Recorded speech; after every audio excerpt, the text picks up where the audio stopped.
உங்கள் பிஸ்னஸில் குவாலிட்டியான ப்ராடக்ட் அண்ட் சர்வீஸ் கொடுத்தும் நீங்கள் நினச்ச இடத்த ரீச் பண்ண முடியலையா? அப்போது உங்களுக்கு தான் இந்த வீடியோ.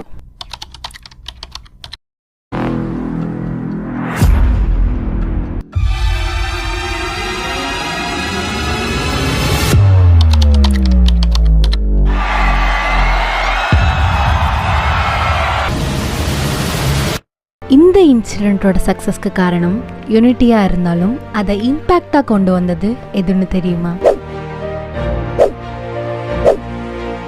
எக்ஸாக்ட்லி. இந்த சோஷியல் மீடியா பிளாட்ஃபார்மில் உங்கள் பிஸ்னஸில் நீங்கள் கொடுக்குற குவாலிட்டியான ப்ராடக்ட் அண்ட் சர்வீஸை ப்ரமோட் பண்ண முடியும். அந்த ப்ரமோஷனை யாரோ ஒரு இன்ஃப்ளூயன்சர் இல்லை செலிபிரிட்டி வச்சு பண்ணாமல் நீங்களே ப்ரமோட் பண்ணால் கண்டிப்பாக நீங்கள் நினச்ச இடத்த ரீச் பண்ண முடியும். இதுக்கு நான் என்ன பண்ணணும்னு யோசிக்கிறீங்களா? டோன்ட் வரி, அதுக்கு தான் நாங்கள் இருக்கோம். Digital glitz advertising, your growth our mission.